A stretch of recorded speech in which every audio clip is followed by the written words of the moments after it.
Hello, Chulai, Hello, Ian. and hello, Daniel. Hello.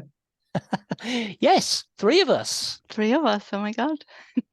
Yeah. Not seeing double, you're not seeing triple. We are here as a three. Yet. Yet. Yeah, wait till the end of the conversation. Well, yeah. Yeah. And how are we all? Very good. Just finished the driving lesson. Bit Oh scary, yeah. but How'd it go? yeah, it was good. Yeah. Yeah, quite scary, really. Lots of big roundabouts to tackle, but Is that your yeah. first lesson? No. I think that was number 5 or 6. Yeah. Number five, I We've think. never done roundabouts that big before, so it was quite Yeah. Roundabouts here are a bit weird, aren't they? Just yeah. 1 minute it's 2 lanes, the next minute it becomes 3 lanes, and you don't know Yeah. where it's coming from and all that. But Yeah. oh God, I'm glad I'm not a learner anymore. I had my days. Yeah. It's doing well. It's a challenge, but he absorbs things. He's really quite a confident driver. So That's good. Yeah. yeah, it's all good. It will be good. It will work. Yeah. It will always work out like it does. Daniel, I remember last week I gave you homework, right? Did, yeah. And did you do any of the homework? Yeah. I didn't write it Oh, down. that's the first then. Yeah. Yeah, first piece of homework I've done. But no, I didn't I didn't make any I didn't create anything with it, but I just had a thought about who I want to be, not necessarily what I want to do. And it almost helped me answer the question what I want to do in a way. Okay. Because deciding who you want to be gives you a better idea of what you want to do. Because if you decide you want to go into a job and then joining that job you're going to become someone who you don't want to be, I think that's that's not a good idea. Yes. So knowing who you want to be allows you to cross out some jobs which you probably shouldn't be going into. Interesting. Very interesting. And um, deciding who you want to be, regardless of what job you do, also helps you build some character and the values that you'll never compromise. Yeah, I think Right? it's really important to, it's all well and good saying, like, if someone tests you and says, right, what would you do in this moral situation, or how do you feel about this, or what are your values? I think quite a lot of people have those values, but then when it comes to it, don't utilize them. They just sort of go with the flow.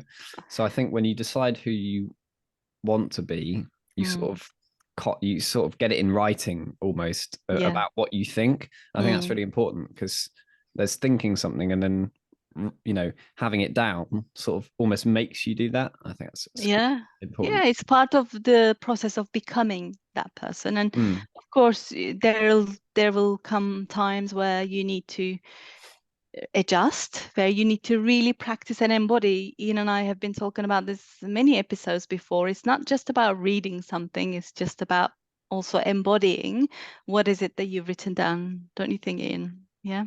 Yeah, that's right. I mean, we use the classic example of riding a bike. Nobody learns to ride a bike just by reading a book about it or listening to somebody else's advice. And I suppose you could say that for your driving lessons. You have to actually have practical lessons in the chair yourself, not just watch somebody else do it. So yeah, it's about taking that and doing it yourself, isn't it? That's what we've talked. There is some effort involved here. It's not just lay back and let it happen type thing. Not just effort also, but lessons. There may be some falling down. You have to fall a few times in order to be able to get back up and just ride it and not make the same mistakes that when I was learning to ride a bike at the age of 27. I was so scared. Excellent.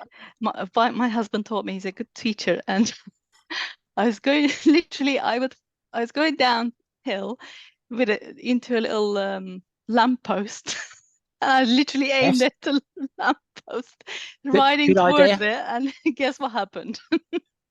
I fell. I what can did he do? visualize it. He made me do it again. And next time I was a lot more careful. I used my brakes. Surprise, And I surprise. suppose that's a time where you were least wanting to get back up and get on it because you just had a nasty experience. So, no way do I feel that I actually want to do that again. Exactly. And it's funny because I was focusing on the thing that I didn't want, which is to hit the lamppost. And I was literally focusing on hitting the lamppost. And not surprisingly, I did hit the lamppost. So, yes. Talking of falling down, today is the results of the GCSEs. At the time of recording, what is it, 24th of August, 2023. Yes, yeah. So a lot of young people will be receiving their GCSE results today, and probably a very nerve-wracking time, and probably they already have. I don't know what time that they are released or anything like that. But Daniel, you've had this experience firsthand this time last year, right? Yep. Tell us about that. What about receiving the results or Receiving the results? And I mean, last week you said to us about you put a lot of expectations on yourself. So just talk us through the whole journey of what you were expecting, what is it that you wanted to do, and what the results were, how, all of that, and we'll talk through it. Yeah, well, I suppose leading up to the exams, it was quite, I didn't say like year 10, the year before you do your exams, I really wasn't trying, and looking back, I can see, I wasn't focusing on lessons. I could have been infinitely more productive, but I just didn't care. And then come year 11, it was sort of the same through most of year 11, and then right at the end, not really when you want to be trying, but just at the end, I sort of, really pressed on the gas and got going. And I suppose I expected sort of medium results. I thought initially my trajectory was going to be quite bad, but I thought if I really try, maybe I can get a few grades up here and there. And I think I just went possibly overboard with English, English language and literature. But it really paid off. And I think it was quite, what really makes me sad is me and my friends were predicted very low grades for quite a lot of our subjects. Okay. And my friend, who I won't name, but he was predicted to fail English. He was going to get a 2, which is under a 4 is a fail. So he was predicted to 2. He was in bottom set, set 6 out of all the sets, and set 1 is the highest. And he said, everything's going so slowly, and we managed to get him out of that class, and we both got, some of the top grades for English. So because we just both worked so hard right at the end. Didn't work for all subjects, couldn't put that much time into all of them. I think maybe over the course of the 6 years that you're given, you probably can, but yeah, in the last month, just one. But yeah, it was good. So I'm happy with what happened. Yeah. Okay, good. And I remember, I'm going to come back to that part of it, expectation versus, let's talk about that first, and then we'll go to the other side. Lower expectations. I mean, I had the same sort of experience with my son when he was at 10, 11. He's spent his 8 years in the same school, but the expectations that he was put under they expected the worst. And guess what they've got? They got the worst. Because at that point, their brain isn't even developed, and they're just children. They're little children. They're just behaving what they're projecting what they're seeing around them. And when we decided to change his school, the expectations went sky high, and they expected to be responsible for their actions. They were expected to behave well. Then they were expected to be good kids as they are. And guess what happened? He became a good kid, which he already was anyway. And when he did his SATs exams in the other school, they didn't expect anything to happen. He was getting really horrendous results actually in all the mock exams, and it turns out he topped his English exam, which was one of the hardest exams of this year. Apparently, there was even on BBC News where lots of people left it crying. In this school, they expect him the best that they expected for him to be able to do is to sit through the exam, let alone do the exam and get any results. But because of the things that he's had learned habitually, but he not only sat through the exam, but he actually had the top mark, even though he didn't finish the whole paper. Yeah.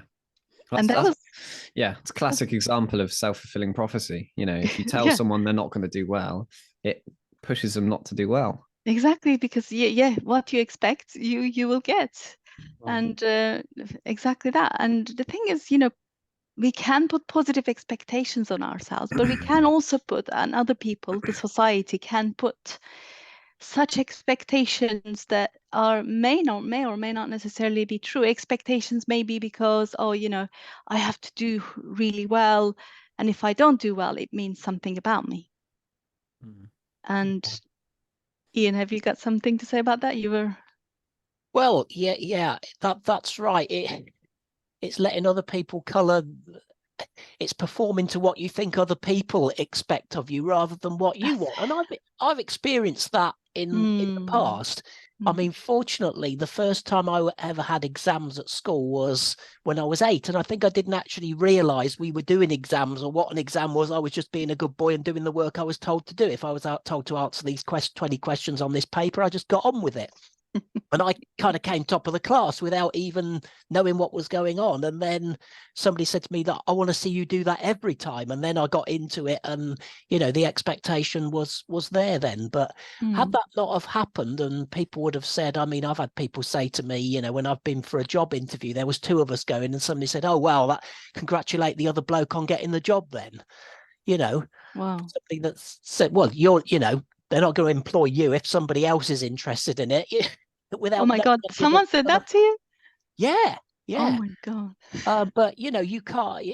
And it makes you think, well, then I'm never going to get a job. I'm always going to fluff the interviews. And that was the one good thing for Daniel, that he did some work last year at the weekend, and he had a really good interview, and it was a good experience. I thought, yes, this is good for him. And it's his first experience of actually going to work, and that's taken all the fear and all the stuff, all the rubbish that I kind of had to face and go through. He won't have to, because he knows what he's doing, and he's experienced it, and it's been a positive start. So yeah, that was just a couple of examples from me. That's interesting, actually. Other people's expectations, they're not really expectations, other people's judgments on you. Daniel gave a great example of people judge them based on what they had been doing. Yeah. Before they even grew up as people, really, is still growing up and finding yourselves and finding your way. And it's the grown-ups' responsibility at that point to teach you the good way versus bad way, or find your own whilst finding your own way. But putting expectations like that, you're not going to get a good result, isn't really a great thing, because but that's a judgment. That's a judgment based on a very small part of you that they see. Yes. And same with you, Ian. Probably people have judged you for whatever reason, and they probably were judging you in the old job or whatever when you were doing those wonderful presentations where we really got to know each other. It's like, wow, this is the best way to do a presentation, but why doesn't anybody do this? But there you go. It was, and that encouragement that I got from, it's a risk at first. I mean, these people are gonna like this sort of humor. They're going to turn around and say, why do we have to have penguins in the presentation? Am I going to get? But you just got to go for it sometimes. If you think something's right, give it a try. And I've had a lot of encouragement during my working life to use humor in my presentations, and that's where it all comes from, really. Yeah, especially on a topic that people don't necessarily understand or can relate to very easily, not unless you're a genius or a geek or whatever. But bringing the topic back into the thing that we really want to talk about. So how do you, I think one of the papers that you did sit through, Daniel, wasn't so great and perhaps was disappointing based on what you wanted to achieve. Tell us how you got through that disappointment. Well, to be fair, I was actually pretty pleased with what I got. Okay. Because I thought I was going to fail the exam. And actually I did pass the exam, but it still wasn't good enough to get into sixth form. So that was the one thing holding me back. So that's the reason why I had to resit that. Not because I failed, it just wasn't good enough. So I suppose, when I heard it wasn't good enough and I had to resit it, I thought, okay, I'm going to go to sixth form, so I'm going to have to resit this. And for quite a while, I was pretty annoyed, to use a better word, that the school was making me do this exam that, you know, I really didn't want to do. It was maths, and hated maths. I just really didn't. I wasn't enjoying it. I didn't think I was good at it. I wasn't performing as if I was good at it.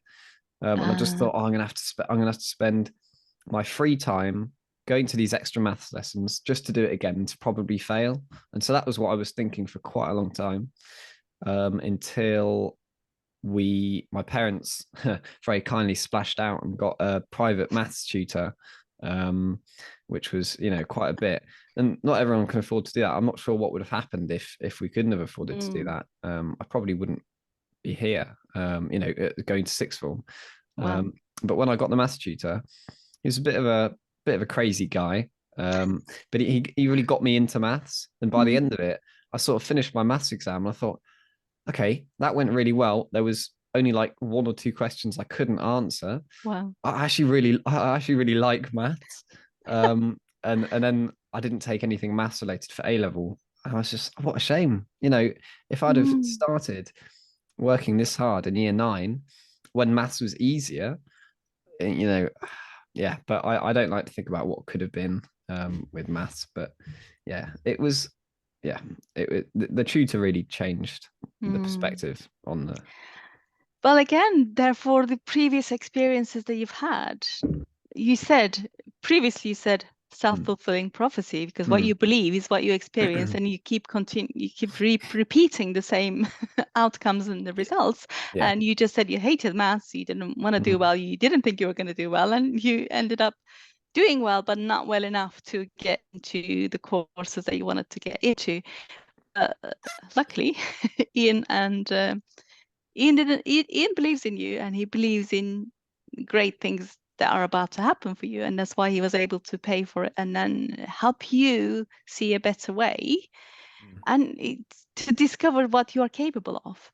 But it was never your fault anyway in the first place where you got to, because you never found that click. You know, sometimes we have people in our lives that allows us to be able to do that and believes in you and supports you. Clearly your teachers weren't so supportive by the look of it. Yeah. Yeah. But it's not about necessarily how we fall, what the result was, but what that enables you to do going forward. You know, now a year on, not only did you get into a course that you now, I'm hoping you're enjoying, right? Kind of.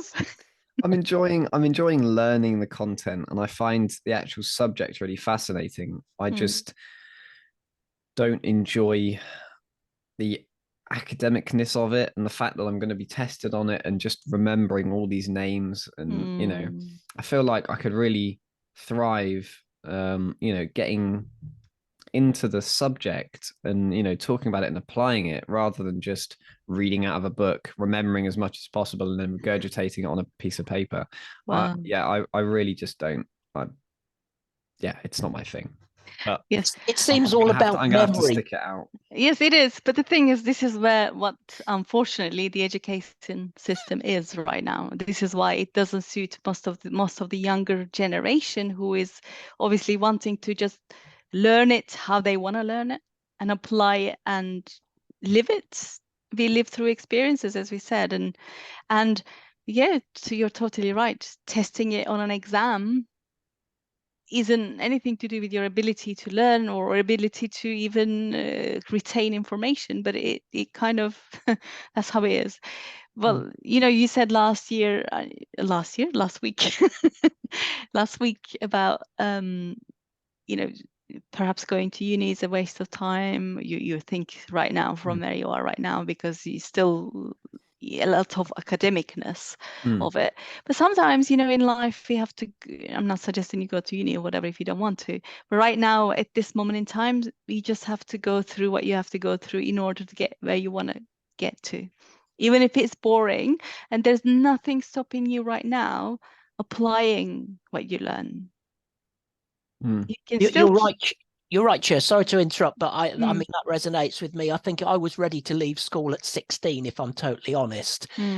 But I stayed on and did A levels. I then went on to do a further 3 years at university. I just had to do what I had to do, really. In some ways, I wish I'd have just relaxed and enjoyed uni a bit more and just not got this, I'm doing what I need to be doing type thing. Because but anyway, we mustn't look back. We can look back and learn, obviously, and not repeat. But yeah, and I think for Daniel, probably, he's outgrown the whole mechanics of school. I mean, he was at school as a 5-year-old. He's at school now as a 17-year-old, but a completely different.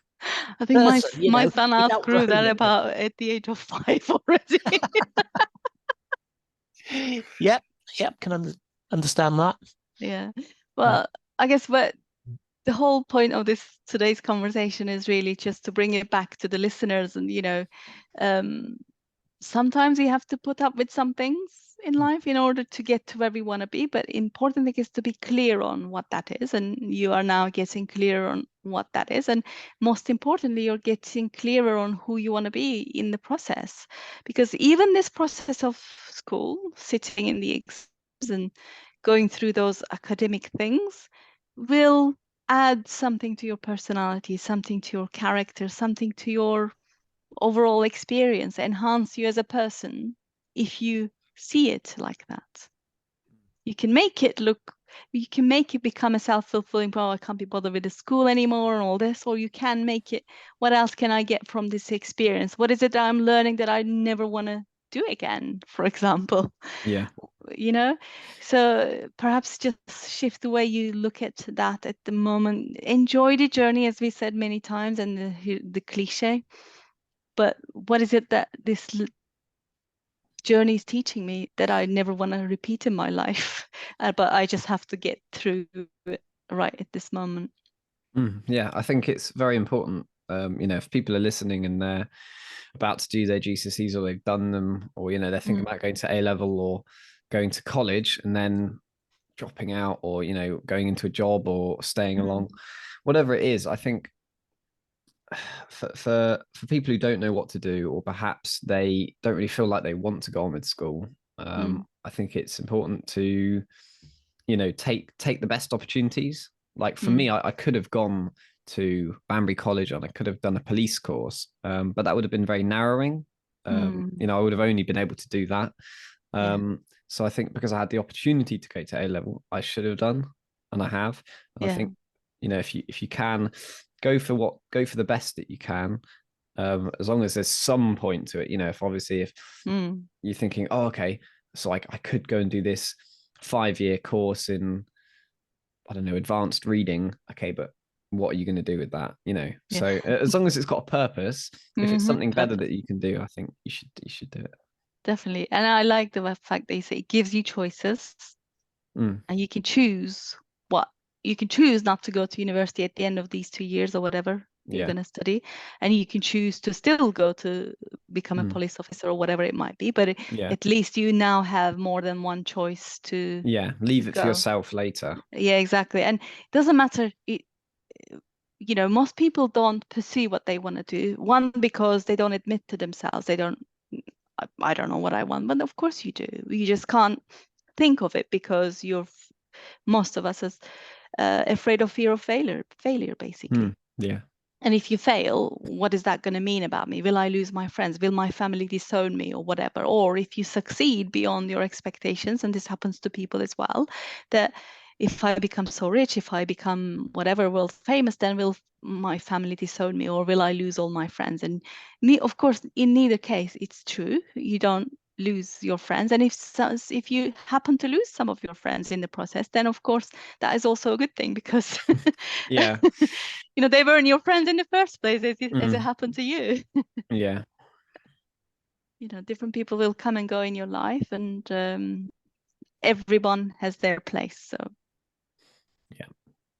good. Brilliant. I think you know what I'm going to say now, don't you? I do. I think our time is up.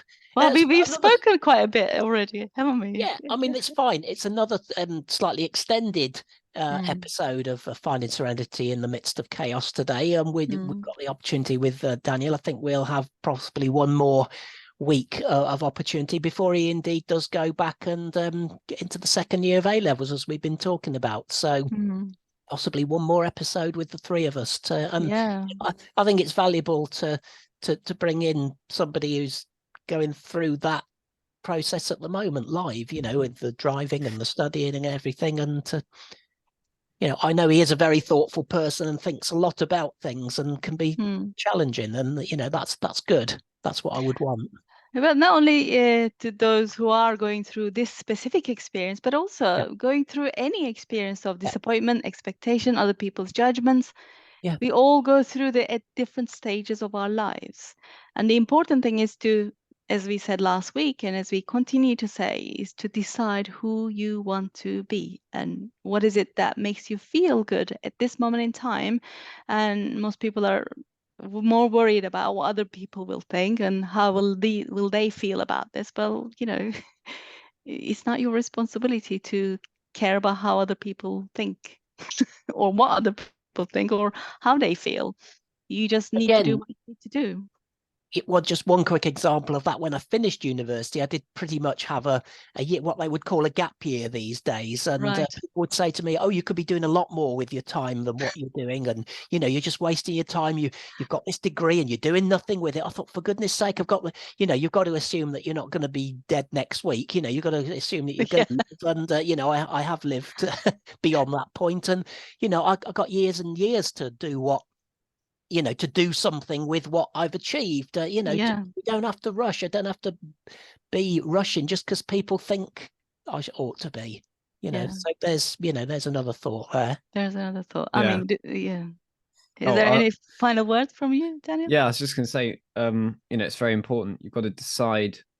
I think as part of decide when you decide who you want to be, you got to decide. Well, what level of success are you happy with? Because some people are happy with the bare minimum and they're happy to just get by. But if you have big desires and big goals, which is it can be quite good for a lot of people to have those big goals. You've then got to decide, okay, so maybe in my dad's case, if he had higher aspirations, we wanted to go into an even better job or get to the top of this, you might not have had that gap year. You probably could have been, I don't know, doing work experience or something to build on that. So I suppose depending on what your goals is, it's how much you want to put into it. And it's it all starts with clarity of what that goal is right now. And if people are struggling with, I don't know what I want, start with writing down what is it that you do not want, because we are so quick and it's so quick and easy to come up with those, what we don't want. I don't want this, I don't want that. Well, great, start with that, and you'll find as halfway through writing those down, you're going to start to feel, actually, I do want this instead. So good. Okay, another great conversation as always. Lots of things covered, and I'm sure people listening will help. We've we're over 100 episodes of this podcast now, so you've got lots and lots to listen back to if you're fairly new to it, and if you're a regular, it's great to have you along again. All right. Well, great. Nice talking to you both, and we'll speak again next week. Okay. Till next week. Bye for now.